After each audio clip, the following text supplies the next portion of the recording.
자, 즐거운 2교시입니다.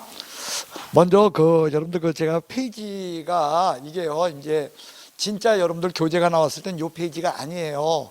예, 그래서 그때는 페이지가 달라집니다. 그거 미리 말씀드리고 싶고요. 왜냐면은 나중에 여러분들이 기본서 갖고서 이제 공부할 적에 이거 동영상 들을 적에 페이지가 안 맞잖아. 그죠?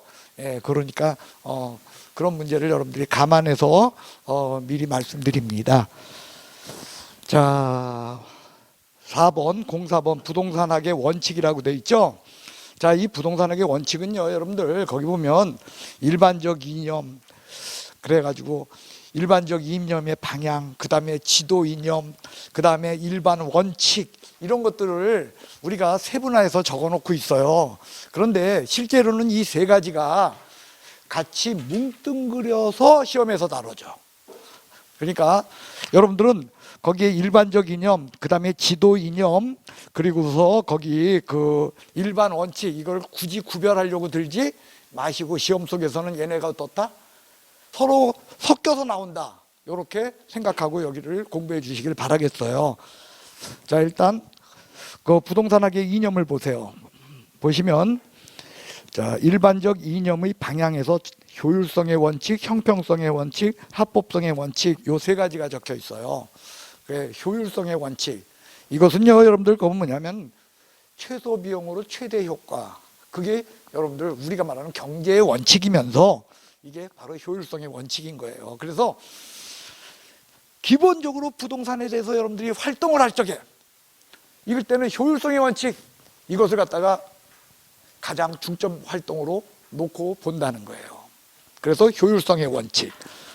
그래서 거기 보면 효율성의 원칙은 사적 주체에게 중요시된다. 사적 주체는 효율성의 원칙에 입각해서 활동하는 거야. 두 번째는요, 형평성의 원칙이에요. 형평성의 원칙을 보시면은요, 여러분들 그거는 뭐냐면 효율성의 원칙을 강조하다 보면 형평성이 깨져. 그래서 형평성의 원칙은요, 거긴 사회 전체 입장에서는 형평성의 원칙, 이거에 중요시돼요. 그러니까 절 좀 보시기 바랍니다. 여러분들 개인이 일적엔 부동산에 대해서 최고로 많이 이익을 남기는 쪽을 선택해야 되죠. 그죠? 최고로 많은 이익 남기려면 비용은 어떻게 들고 가능한 한?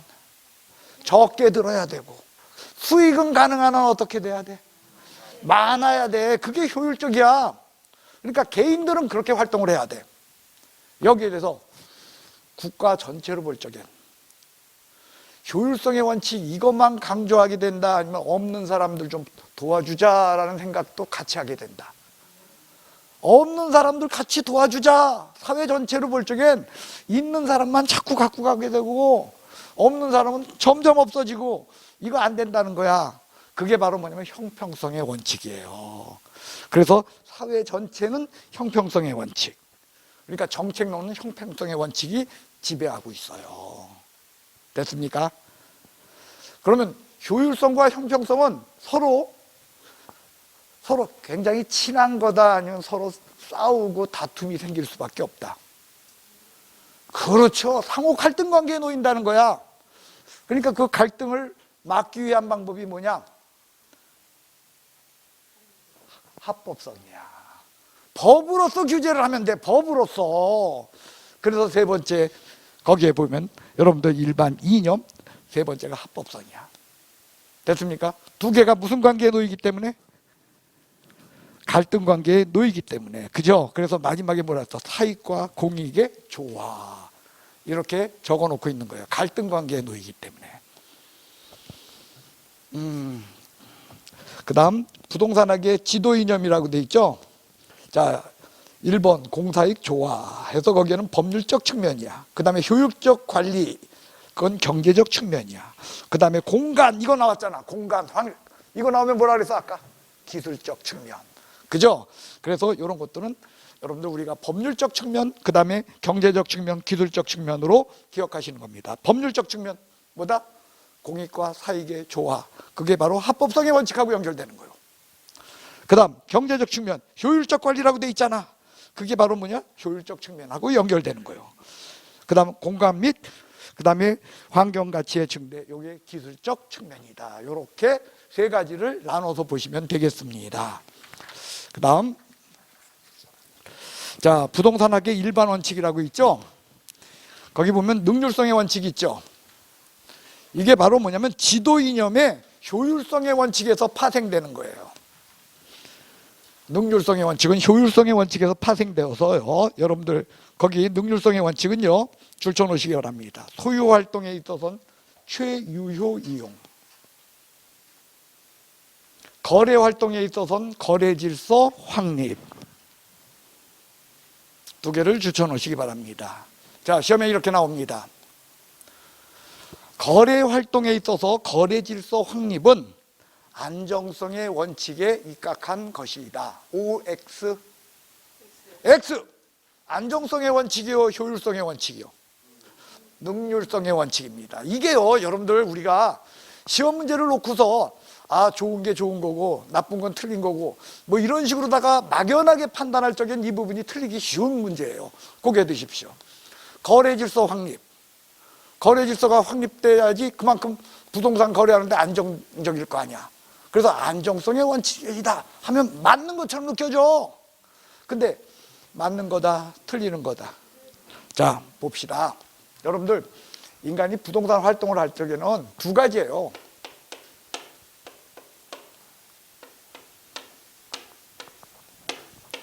거래와 이용이에요. 뭐하고 뭐요? 거래와 이용, 이 두 가지라는 거요. 부동산 거래는 뭐요? 살고 파는 거죠. 이 살고 파는 이 거래에 있어서 뭐가 확립돼야 된다?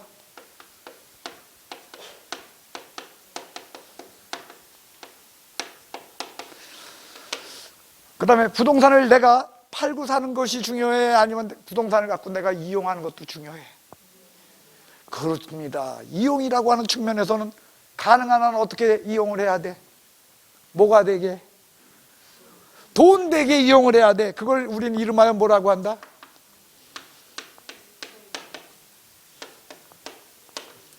요거라는 거예요. 부동산 활동은 거래 아니면 이용 두 가지라는 거예요. 그런데 이용을 할 때는 최유효 이용이 돼야 돼.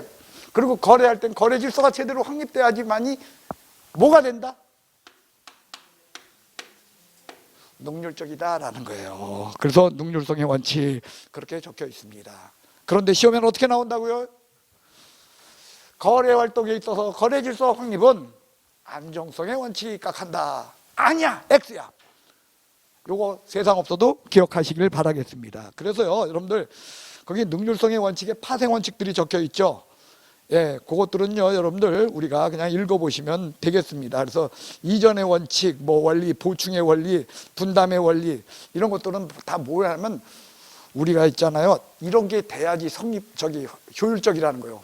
핀을 한 사람이 만드는 게 중요해? 아니면은 분업해서 만들면은 효율적이야?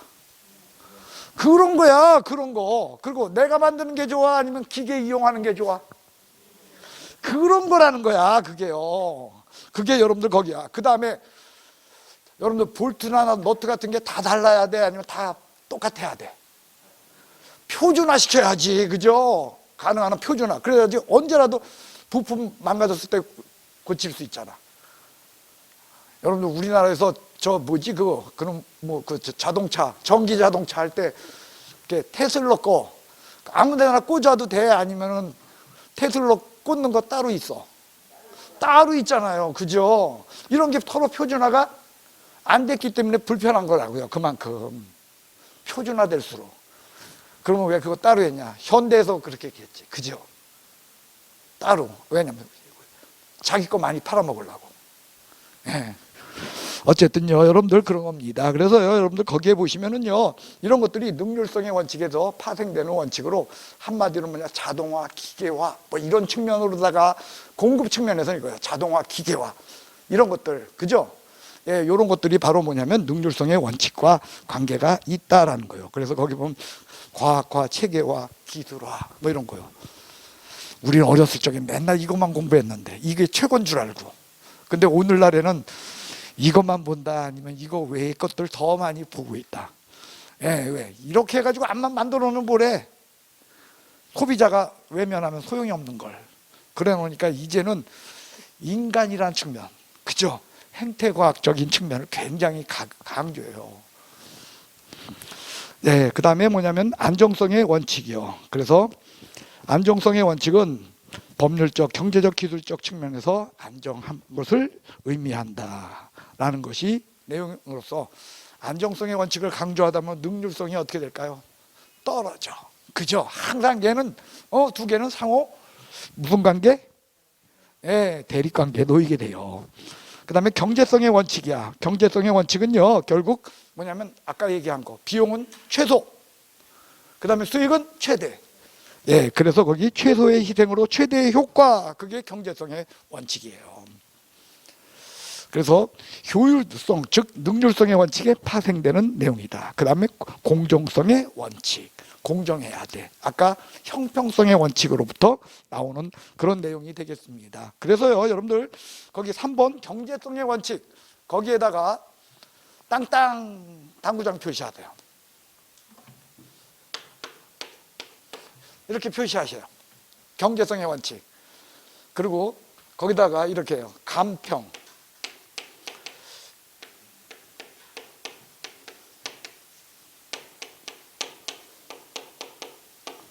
감평에서는요, 경제성의 원칙 대신에 전달성의 원칙이 중요시 여겨요. 무슨 원칙? 예, 감평에서요, 감정평가에서요, 능률성의 원칙, 안정성의 원칙, 뭐 이런 거 다 들어가요. 근데 경제성의 원칙보다는 감정평가에서는 전달성의 원칙이 더 중요시 여겨요. 예, 감정평가에서 뭐라고요? 전달성의 원칙. 요렇게 거기다 표시해 주시길 바라겠습니다. 감정평가. 자, 그 다음에 이제 부동산의 이해에 대한 것을 우리 다루도록 하겠습니다.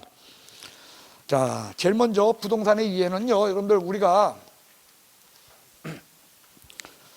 부동산학의 연구 대상은 부동산 활동과 그 다음에 부동산 현상이라 그랬죠. 그렇죠? 그래서 그 부동산 활동을 나눈 거예요. 그래서 거기 보시면 부동산 활동, 정부가 하는 활동도 있고, 그 다음 개인들이 하는 활동도 있고, 그 다음에 전문 협회에서 하는 활동도 있다. 그래서 이건 뭐냐, 주체에 따라서 분류하게 되면 이렇게 나눠진다는 거예요.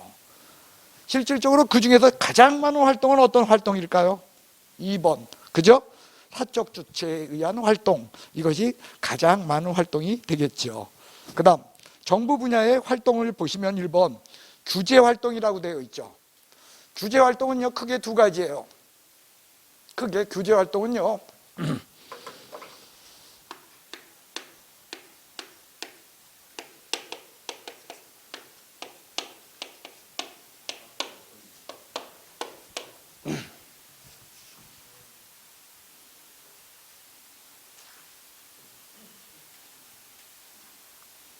예, 페이지를 제가 말 안 했더니, 예. 자, 이용 제한과 거래 규제라는 두 가지 측면입니다. 그래서 거기 보시면 정부 부분에 있어서 규제 활동이라고 맨 적혀 있잖아요. 처음에 적혀 있죠. 그래서 여러분들 이 이용 제한과 거래 규제는 어디서 배우냐? 부동산 공법에서 배우는 거야.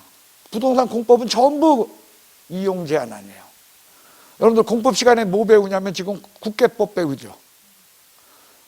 뭐 그냥 무조건 한 공법 문제의 60% 이상은 국토의 계획 및 이용에 관한 법률, 거기서 나오는 거 아니요? 그렇죠? 그럴 때 그 이용을 제한하는 그런 법규예요. 내 땅인데도 불구하고 내가 내 마음대로 이용한다, 아니면 제한받는다. 그게 이용의 제한이에요. 내 땅이면 내가 50평짜리 평이 있어, 땅이 있어. 여기다 내가 100층짜리 건물 지을 수 있어? 안 된다는 거야. 국가에서 규제를 해요. 그런 게 이용 제한이에요. 내 땅 가지고 여기다가 내 마음대로 노래방 만들 수 있어? 그것도 이게 있죠. 용도가 맞아야지 돼. 용도 맞지 않으면은 그건 못 한다는 거예요. 이런 것들이 여러분들 이용 제한의 문제로서 여러분들 우리가 다루는 걸로 다 공법의 문제는 이용 제한이야. 그 다음에 거래 규제하면은 여러분들 팔고 살 적에 부동산을 팔고, 자, 여러분들 우리가 자꾸 망각하는 게 있어요. 부동산에 대해서는요, 처음에 이거예요. 사. 그 다음에 팔아 아니면 이용을 해. 그 다음에 다시 뭐해?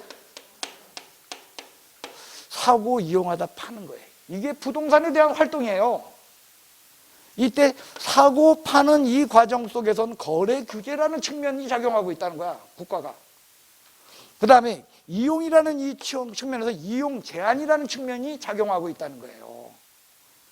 그래서 거래 규제 대표적인 게 뭐요? 중개사법 시간에 여러분들 보면은 부동산 거래 신고 제도가 있잖아. 여러분들 담배를 한 각 샀어요. 25시에서 제가. 그러면 이거 신고해? 아니면 그냥 사면 그걸로 된 거야?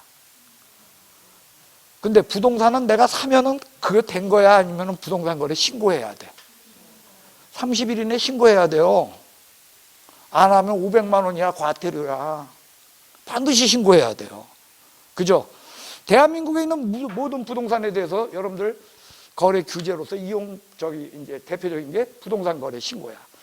그 다음에 특정 지역, 모든 지역이 아니라 토지 거래 허가 지역으로다가 된 곳에선, 거기에서는 반드시 토지에 대해서는 일정 면적 이상의 토지겠죠. 거기에 대해서는 우리 뭐 해야 돼?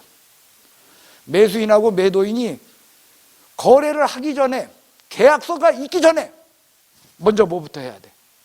허가부터 받아야 돼. 그래서 여러분들 허가받지 않기로 하고서 거래가 있게 되면 그 거래 뭐가 돼? 무효야. 근데 나중에 허가받기로 하고 미리 거래를 하게 되면 유동적 무효다라고 민법 시간에 배우잖아. 그죠? 토지거래 허가 지역에서의 문제예요. 그게 거래 규제란 얘기예요. 그래요. 그런 이용 제한 거래 규제? 또 거래 규제의 대표적인 것도 뭐가 있냐? 농지는 아무나 살 수 있나요? 아니면 농지는 일반적으로 농민만 살 수 있는 거예요. 농민만. 1000제곱미터 미만의 농지만 일반인들도 거래할 수 있죠. 그죠? 그래서 농지를 거래할 적에는 반드시 뭘 필요로 하죠? 농지 취득 자격 증명. 아유, 합격이시네요. 그걸 요한다는 거예요. 이런 것들이 다 거래 규제라는 거예요. 우리는 그거 배우는 거야, 여러분들. 6과목 다 배우잖아, 우리. 그 6과목은 다 뭐에 대한 거냐? 이용 제한 거래 규제, 이거에 관련된 거예요. 또 세법으로 규제해야 하네. 세법으로 규제해요, 또. 공법 규제, 공시법으로 규제해야 하네. 해요. 부동산 거래하려면 반드시 여러분들 등기해야 되잖아. 등기 안 하면 원래 안 되잖아. 그래서 부동산 등기 특별조치법 같은 거 생기고 막 그러는 거 아니에요. 그런 것들을 우리가 다루는 거예요. 그래서 기본적으로 국가의 정부의 부동산 활동은요, 여러분들 규제 활동이에요. 근데 규제 활동만 한다? 부동산 관리 활동도 한다. 부동산 관리 활동도 해요. 그 부동산 관리 활동의 대표적인 건 토지은행 제도야. 토지은행 하면 여러분 생각나셔야 돼. 지방자치단체가 하는 거야? 아니면 LH야? LH, 그거 기억하셔야 돼. LH. 그 다음에 보조활동. 보조활동은요, 이런 거예요. 주택임대차보호법, 상가건물임대차보호법 이런 걸 두고 여러분들 우리가 임대차 활동을 하는 데 있어서 요거 상한선 요거 잡아놓고 그 다음에 임차인한테는 뭐 이게 강행복규가 임의복규인데 임대인한테는 강행복규다 해가면서 판면적 강행복규 해가면서 여러분들 그걸 보조해주고 있어요. 그 다음에 과세활동. 그렇죠. 그래서 이거 때문에 또 세법 배우는 거야. 이건 정부가 하는 활동이라는 거예요. 네, 여기에 대해서 이제 사적 부분의 부동산 활동, 이게 제일 많은 거죠. 그래서 거기 보시면은요, 개발업도 있고, 중개업도 있고, 그 다음에 임대업도 있고, 그 다음에 관리업도 있고, 그래요. 부동산 감정평가업도 존재해요. 그 외에 금융업. 그래서 이런 걸 다 배우는 거예요, 여러분들이. 짜증나요. 이건 뭐하러 다 배워, 그죠? 중개만 할 줄 알면 되는데. 에휴, 그래요. 예, 그 다음에 협회가 하는 걸로 여러분들 공인중개사 협회도 있고 주택관리사 협회도 있고 감정평가 협회도 있고 해서 이 전문 협회들은 여러분들 권익을 보호해 주기 위해서 있는 거죠. 각각 각 분야의 전문가들 그 권익을 보호하기 위한 거, 그게 전문 활동이다. 예, 그다음에요. 거기 보시면 부동산 활동의 속성이 있죠. 예, 과학성, 기술성, 그죠? 근데 어느 쪽이 더 중요하다 그랬어 아까? 기술성. 감사합니다. 예, 응용하는 관점에서 기술성 요구되고, 이론적 측면에서는 여러분들 그때는 과학성이다 그겁니다. 그 다음에 경험과학이다. 그 다음에 사회성, 공공성, 그 다음에 뭐 사익성 다 있다. 그 다음에 전문성, 거기 펼쳐주시기 바랍니다. 자, 전문성 4번.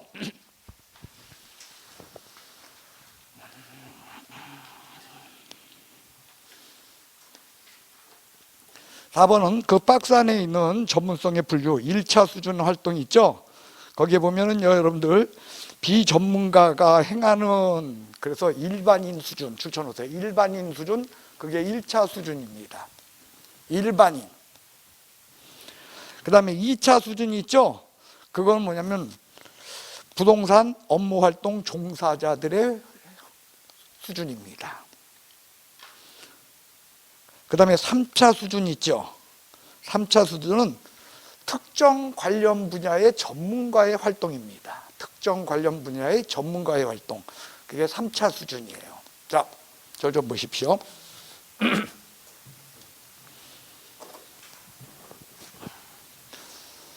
자,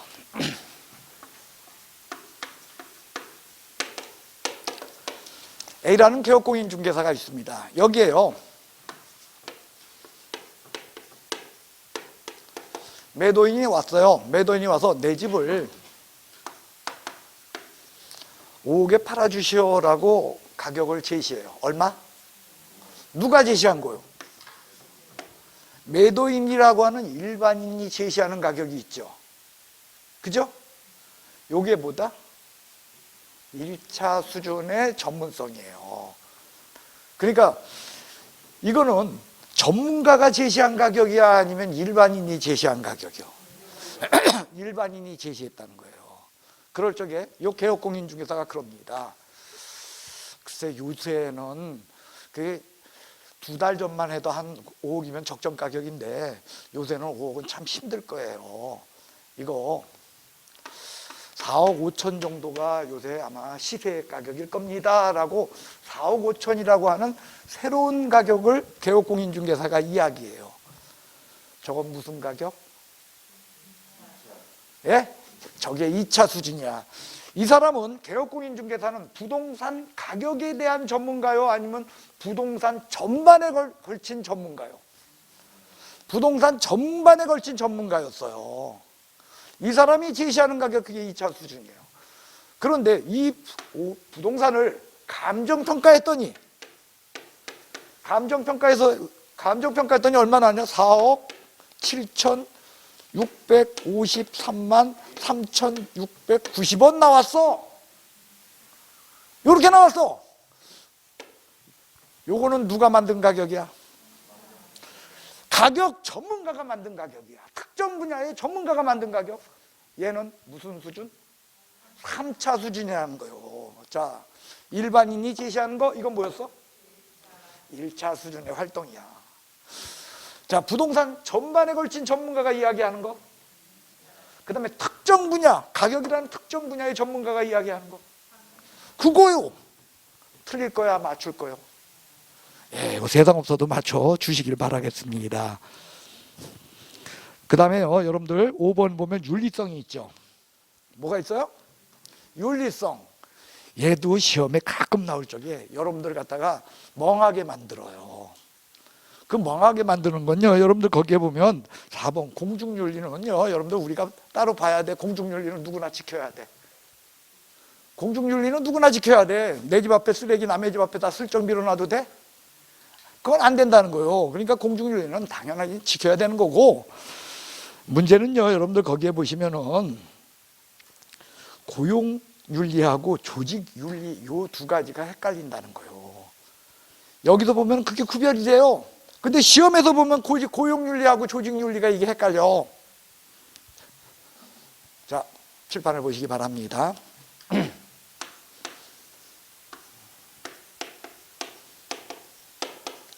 자, A라는 개업공 사무실이 있어요. 그러면 개업공 혼자서 일해. 실장님 계셔. 그럼 실장님은 여러분들 반드시 공인중개사 자격증이 있어, 없는 사람도 있어. 그렇죠. 있는 분을 우리는 뭐라고 하죠? 소속공. 없는 사람을 중개보조원이라고 하죠. 그죠? 그래요. 그러니까 한 개 사무실 안에 자, 개업공 한 분 계시고 소속공인중개사가 두 분 있고요. 중개보조원 두 분 있었어. 그러면 한 개 사무실에 몇 분이 계시는 거요? 5명이 여기 있어요. 그러면 이 사람들 나름대로 지켜야 될 윤리가 있을까요? 없을까요? 있다라는 거요. 조직윤리다, 고용윤리다. 요게 조직윤리라고 시험에 나오면 틀린다는 거요. 고용윤리야. 그러면 A라는 개업공 사무실이 있으면 요 옆에 B라는 개업공 사무소도 있죠. 그리고 그 옆에 이쪽에 또 C라는 개업공 사무소가 있어. 그러면 이 사람들끼리 같이 지켜야 될 윤리가 있을 거 아니야. 이게 바로 뭐다? 이게 조직윤리라는 거요. 그러니까 정리합시다. 고용윤리라고 하는 것은 개업공, 소속공, 중개보조원이라고 한 사무소에서 지켜야 될 것은 조직윤리, 아니 고용윤리고, 그 다음 동종, 업종 있는 사람끼리 지켜야 될 것은 무슨 윤리? 조직윤리로. 개업공인중개사 사무실의 특징은 저는 뭐 조직윤리가 잘 지켜진다, 저거 굉장히 저거 진짜 어렵다. 왜 어려울까요? 아니 법이 잘못돼서죠. 중개사법 고쳐야죠. 중개사법을 고쳐야 되죠. 저건 법이 잘못돼서예요. 법을 제대로 해야죠. 이 사람하고 이 사람하고 이 사람들이, 여러분들 조직윤리가 흩어지는 이유는 여러분들 우리가 일반 중개이기 때문이야. 독점 중개계약으로 다 바꿔야 돼. 전속 중개계약 필요 없어. 독점 중개계약으로 바꿔야 돼요. 그렇게 되면은 이런 저기가 살아남아요. 이게 윤리가 제대로 지켜져요. 근데 우리는 지금 그게 안 돼요. 서로 비방하게 되고 남의 물건 서로 뺏어오게 되고, 현행법상으로는 어쩔 수 없이 그렇게 돼요. 그 사람들이 나쁜 사람이 라서가 아니야. 법이 잘못돼 있어서 그렇죠. 어쨌든 그래요. 동종업종끼리 지켜야 될 건 무슨 윤리? 조직윤리야. 한 사무소 내에서 지켜야 될 윤리? 고용윤리. 됐어요. 그 다음, 자, 그런데 요 B라는 개업공인중개사 사무소에 의뢰인이 왔어요. 내 집 팔아주시오라고 의뢰인이 왔으면 개업공인중개사와 의뢰인 간에는 개업공인중개사가 무조건 자기가 해먹으려고 생각해야 돼? 아니면 지켜줄 거 지켜줘야 돼? 요 사람과 요 사람끼리 지켜야 될 윤리, 그건 뭐다? 그게 서비스 윤리야. 그래요. 그래서요, 서비스 윤리를 보시면은요, 여러분들 의뢰인, 그죠? 그리고 업자 간에 지켜야 될 윤리, 그것이 바로 뭐다? 서비스 윤리. 또 의뢰인과 의뢰인끼리도 또 어때야 돼? 상호 윤리가 있어야죠. 같은 의뢰인끼리도. 이런 것이 거기서 말하는 서비스 윤리입니다. 고개 드십시오. 정리합시다. 동종업종끼리 조직윤리, 한 사무소 내에서, 그 다음 의뢰인과 개업공 간의 서비스 윤리, 고용윤리, 조직윤리. 이렇게 해서 세 가지 그 윤리를 확인해 주시고요. 그 다음 정보활동성, 그 다음에 대인활동, 대물활동, 뭐 이런 것이 있다. 대인활동은요, 이겁니다. 여러분들 A라는 개업공인중개사가 이 부동산에 대해서 활동을 해요. A라는 개업공인중개사가 아니라 A라는 개인이 활동을 하는데, 이 부동산의 소유자인 B랑 거래를 위해서 활동을 해요. 그럼 부동산 자체에 대한 활동이요? 아니면 다른 사람과의 관계입니까? 소유자와의 관계죠. 이럴 적엔 대인 활동이야. 근데 이 부동산 자체에 대해서 활동을 해. 이럴 적엔 뭐죠? 그때는 대물 활동이라는 거예요. 자, 부동산 활동은 그러니까 대상이 인간일 적에가 있을 수 있고 물건일 때도 있을 수 있다. 그런 것이 내용입니다. 그래서 대인활동과 대물활동성을 동시에 갖고 있다. 그 다음 임장활동성, 거기다가 가로 열고 쓰세요. 뭐라고 쓰냐? 부동성. 뭐라고요? 부동성. 부동성. 임장 활동성. 부동산은 움직이지 못해요. 견본이 없어요. 그래서 내가 직접 가서 봐야 돼. 됐어요? 그래서 부동성이다. 그 다음 9번입니다. 장기, 배려의 장기성이 있죠? 거기다 가로 열고 쓰세요. 뭐라고 쓰냐? 영속성. 영속성. 됐습니까? 영속성. 적혀 있네요. 영속성, 그 다음에 용도의 다양성. 그래서 영속성과 용도의 다양성, 그걸 줄쳐 놓으시면 되겠네요. 그 다음에 공간 활동성. 여러분들 고개 드십시오. 예전에는요, 부동산을 어떤 식으로 생각했냐면 지표라고 생각했어요. 땅의 표면이 부동산이라고 생각했다는 거예요. 근데 지금은 부동산은 땅의 표면만을 이야기한다.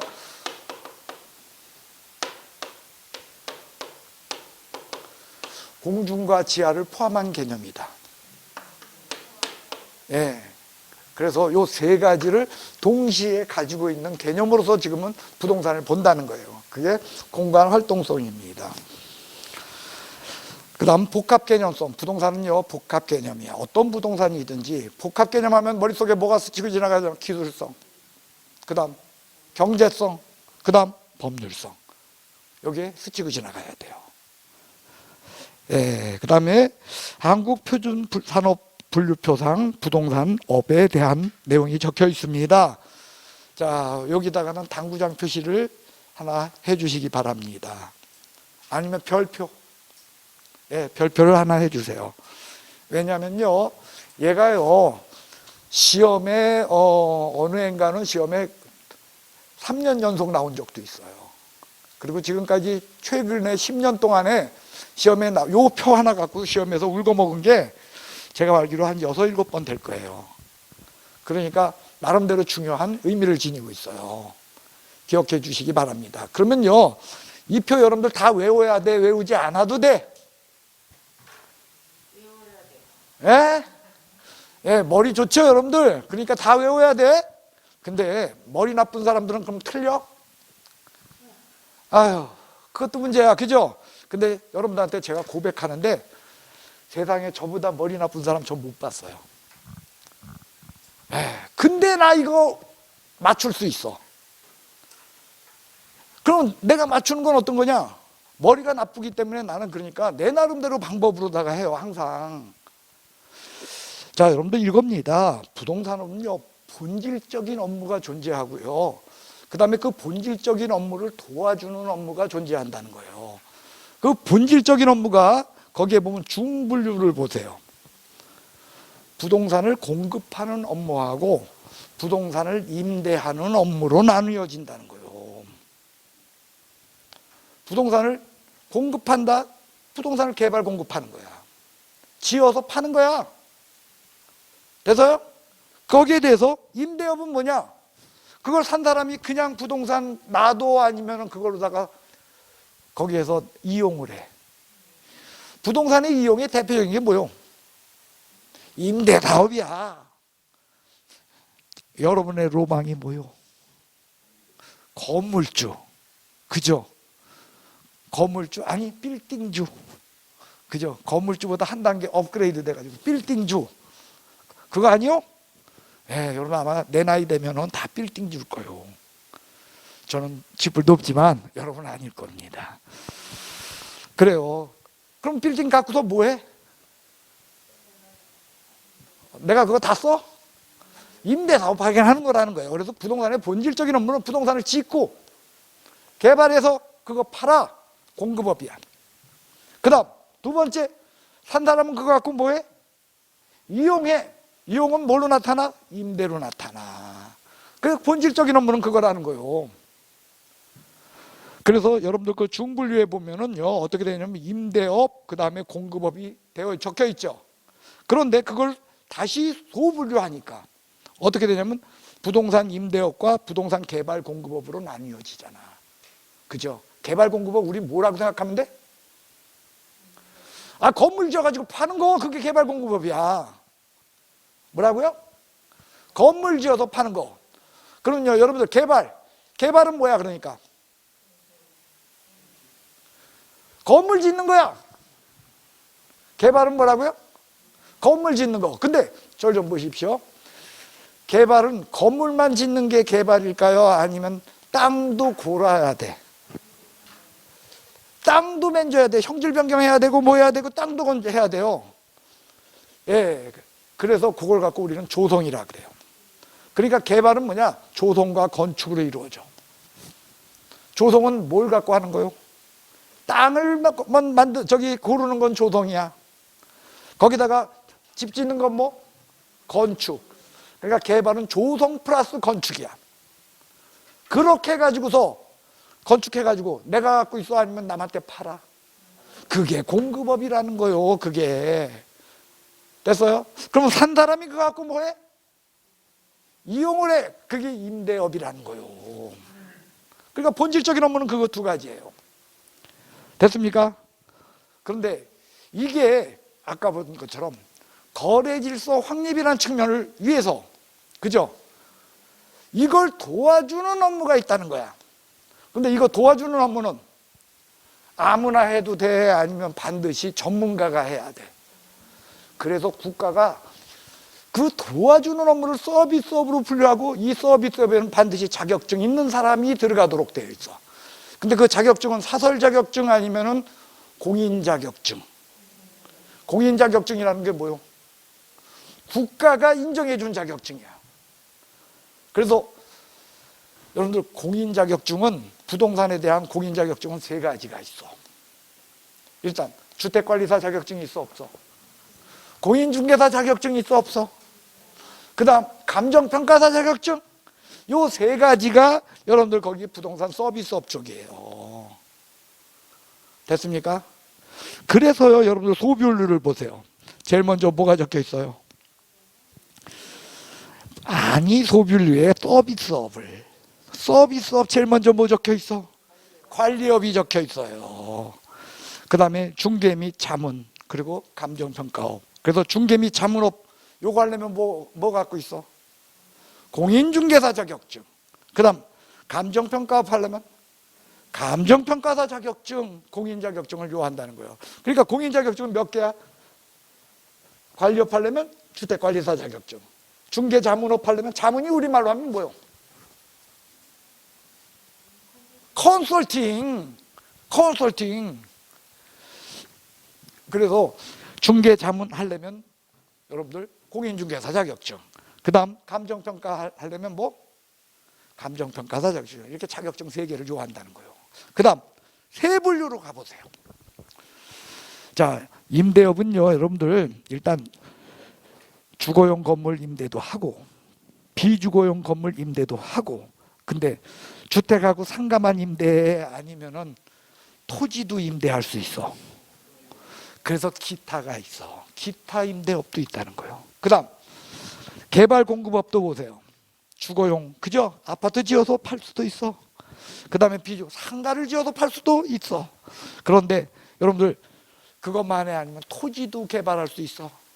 토지도 개발할 수 있다는 거예요. 기타가 들어있다는 거예요.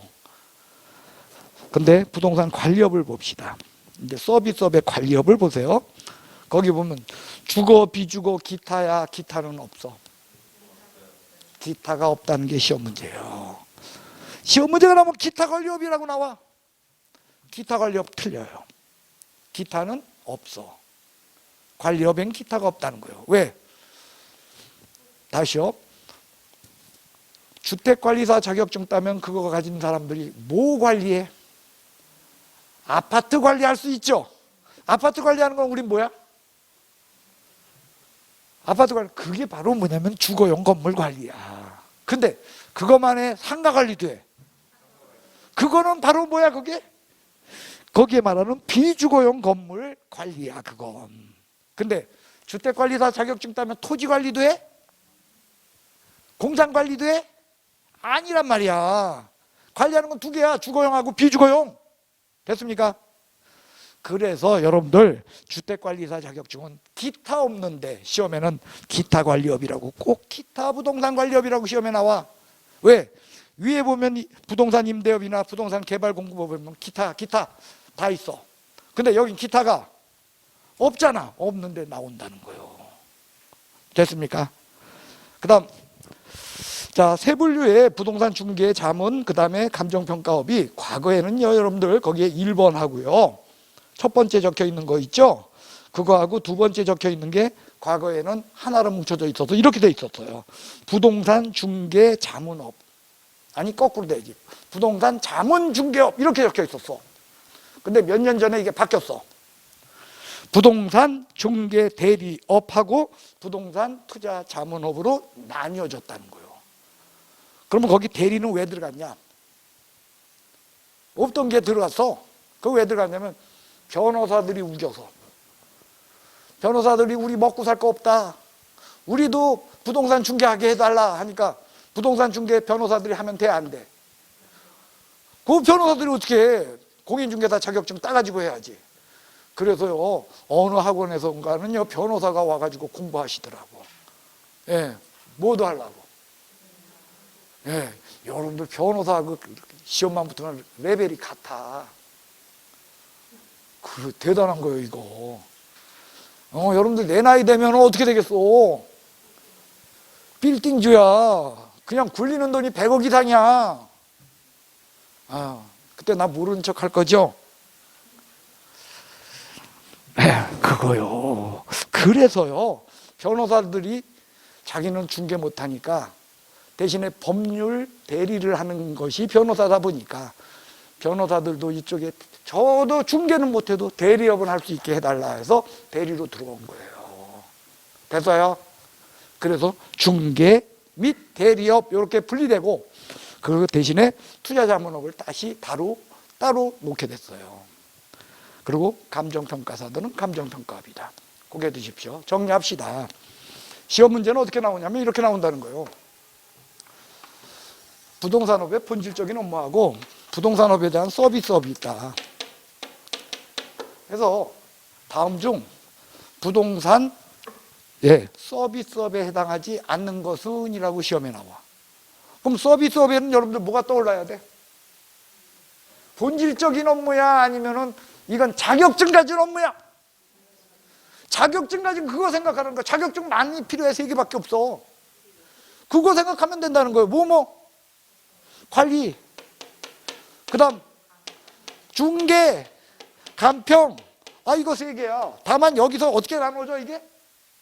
지금은 중개, 대리로 쪼개지고 그 다음에 자문, 투자 자문, 그죠?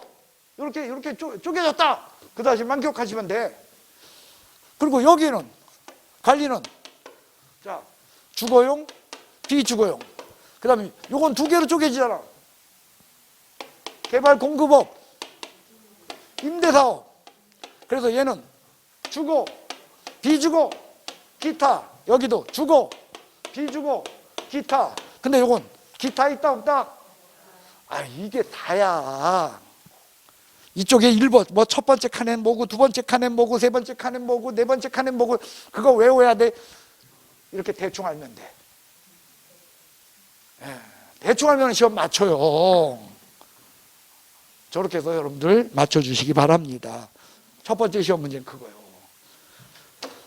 다음 중 부동산 서비스업에 해당하는 거 아닌 것은 하면은 뭘 찾으면 돼? 그냥 여러분들은 임대업 아니면 공급업 찾으면 되는겨. 그걸 못 찾는다는 게 닥치고 외우니까 안 돼. 닥치고 외우니까 젊으니까 다 외워야 돼. 근데 안 외워도 어때? 맞출 수 있다. 이렇게 보시기 바랍니다. 그 다음, 자, 이제 부동산에 이제 거기 보면은 개념 및 분류 3장, 부동산의 개념 및 분류를 보시기 바랍니다. 아까부터 한 거예요. 부동산의 개념은, 부동산은 첫 번째 이거죠. 기술적 개념이 존재한다. 두 번째, 경제적 개념이 존재한다. 세 번째, 법적 개념이 존재한다.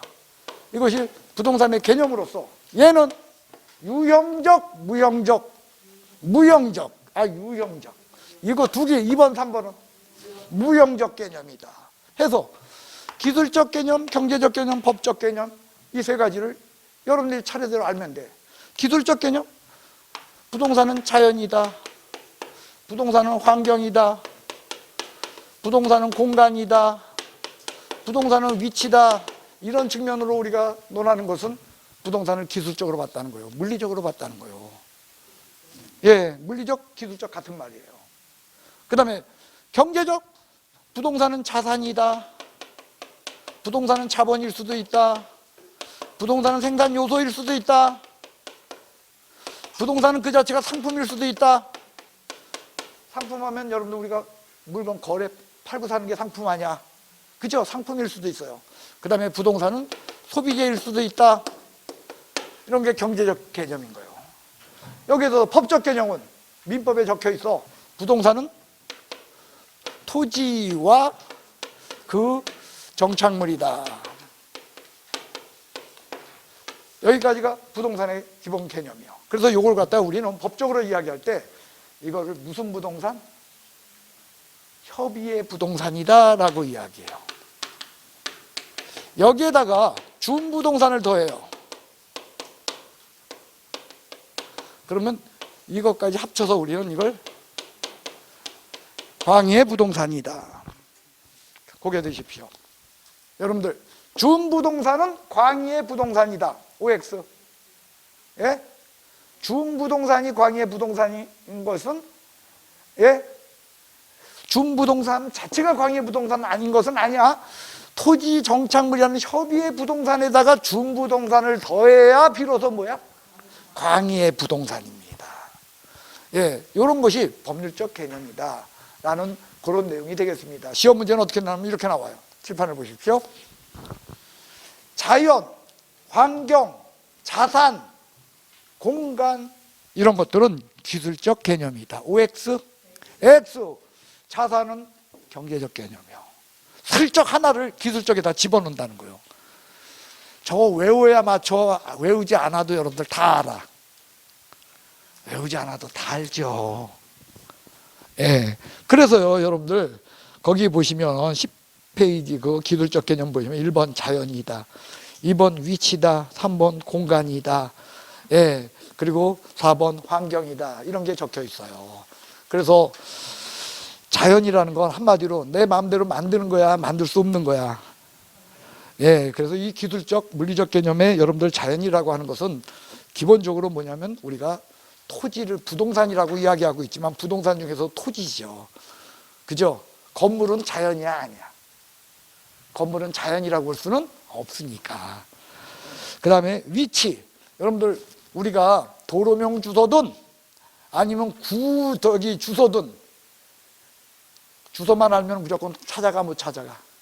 찾아갈 수 있어요. 나는 못 찾아가도 내비가 다 알아서 해주잖아. 그죠? 그런 것이 뭐냐면 위치이기 때문이야. 그래요. 부동산은 위치로 표시할 수 있다는 거예요. 예, 그 다음에 공간. 부동산은 지표만이라 그랬어요? 아니면 지하 공간하고 그 다음에 공중 공간을 포함한다 그랬어? 예, 공중 공간까지 포함한다 라는 것이 공간으로서의 부동산입니다. 그 다음에 네 번째 환경입니다. 부동산은요, 여러분들, 우리가 환경이라고 하는 것은 나를 둘러싸고 있는 모든 것은 환경이에요. 뭐가 환경? 나를 둘러싸고 있는 거. 당신의 가족 환경은 어떻게 되십니까? 당신의 교우 환경은 어떻게 되십니까? 친구들. 그죠? 예, 이런 것들을 나를 둘러싸고 있는 모든 것들. 그런데 부동산은 자연 환경이에요. 그죠? 인간을 둘러싸고 있는 자연 환경이 된다. 예, 그래서요, 여러분들, 환경으로서의 특징이 있다. 이런 측면은 기술적이다. 자, 여기에 대해서 경제적 개념, 자산. 자산은 부동산을 무슨 관점에서? 부의 관점. 돈이라는 거예요. 됐어요? 자본은요, 여러분들, 이거는요, 일종의 투자 관점이요. 무슨 관점? 예, 투자.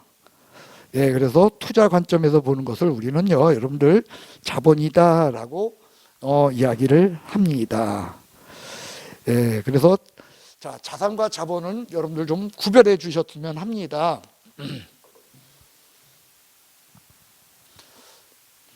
자, 제가요 여러분한테 이렇게 이야기하죠.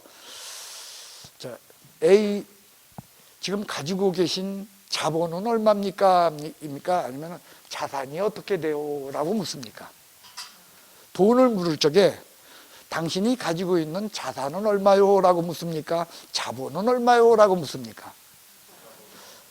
자산, 돈이라는 측면으로 가지고 계신 자산이 얼마요? 라고 묻는다니까 우리가. 자산은 그러니까 한마디로 말하면 돈이란 부라는 측면으로 논하는 거예요. A는 가지고 있는 자산이 얼마요? 라고 했더니 한 20억 돼요 그랬어요. 그러면 현찰로 20억 갖고 있을까요? 그 중에 대부분이 부동산일까요? 그렇죠. 물론 주식도 한 10억 되죠. 근데 어쨌든 부동산이라는 그런 측면으로 내 돈 가지고 있는 부를 표시를 한다는 거예요. 그럴 땐 자산이야. 됐어요? 근데 제가 이렇게 이야기해요. 내가 A라는 사업을 하려고 하는데 나한테 투자할 수 있는 자산은 얼마입니까? 라고 묻습니까? 자본은 얼마입니까? 라고 묻습니까? 그때는 자본이라는 거요.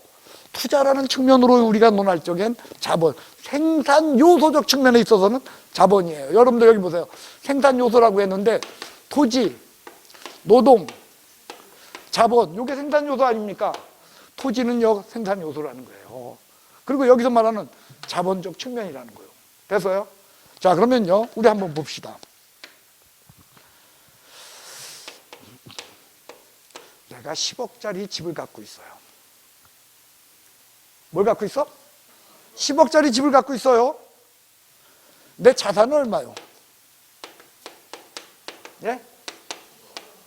그런데 은행에서 대출 받았어. 얼마? 9억 대출 받았어. 얼마 대출 받았어? 9억. 그 얘기는 부채는 얼마요? 9억이야.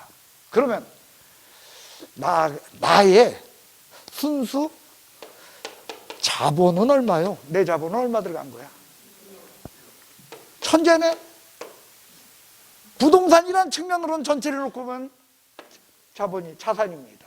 그러나 내 투자 측면으로 볼 적에 나는 얼마 들어간 거야? 내 돈? 이게 자본이라는 개념이라는 거예요. 시험에 이렇게 나왔어요. 자산 10억, 부채 9억, 자본 해놓고 여기다 이렇게 놓고 기억 이렇게 했어. 근데 이거 못 찾아. 왜? 두 개를 더 해야 될지 빼야 될지 몰라. 19억이야 1억이야. 천재네요. 그거요. 자산과 자본은 그래도 구별해서 이야기한다는 거예요. 그 다음에 세 번째 생산요소. 여기 했잖아. 토지, 노동, 자본. 됐습니까? 물건을 생산 측면에서는 그거요.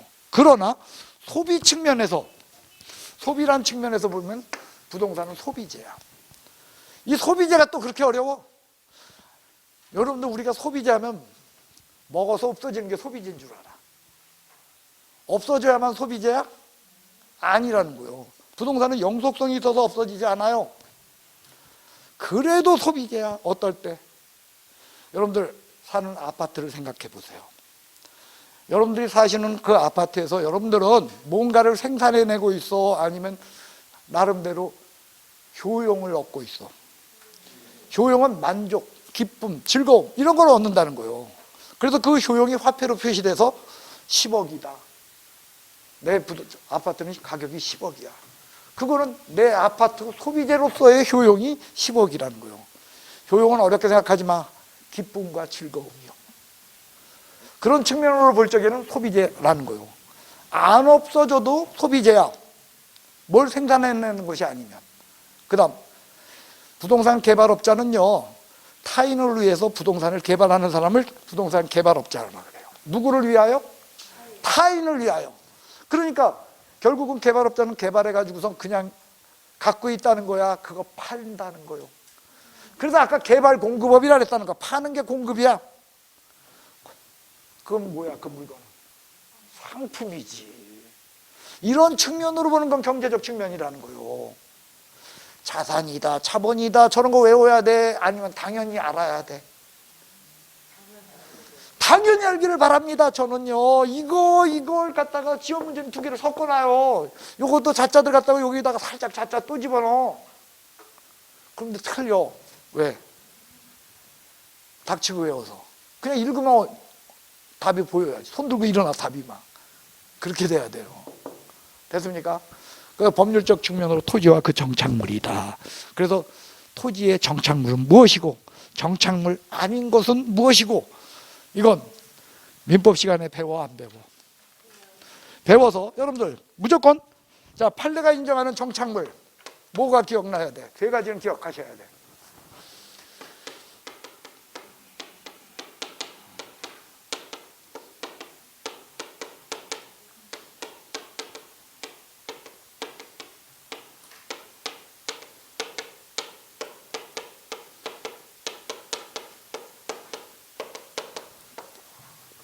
명인방법에 의한 수목 경작 중인 농작물 미분리 과실, 판례가 인정하는 대표적인 토지 정착물이다.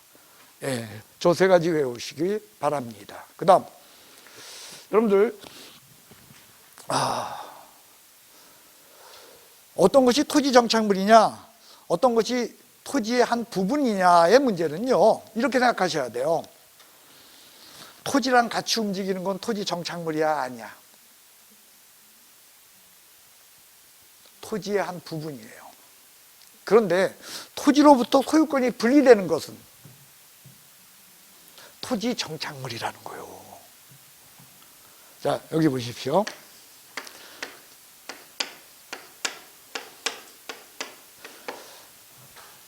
이 야산의 주는 A예요. 자, 이때 여기 잣나무가 잔뜩 있어. 저 잣나무는 토지의 일부분이요, 토지 정착물이요? 토지의 일부분이 맞아요. 왜? A가 이 땅을 B에게 팔게 되면 잣나무도 같이 넘어간다는 거야. 토지와 같이 운명을 같이 하면 토지 일부분이에요. 그런데 여기에 소나무가 세 그루가 있었는데요, 이 세 그루의 소나무를 C라는 사람이 샀어. 사가지고 여기다가 편말해놓고 이렇게 놓고서 묶어놓고, 그 다음에 여기에다가 나무 껍질 벗겨가지고 이름 써서 C꺼심 이렇게 써놨어. 그 뒤에 A가 B에게 이 땅을 팔았어요. 이 세 그루의 소나무는 누구 거요? 그건 토지와 운명을 같이 해 토지로부터 소유권이 분리되어 있어.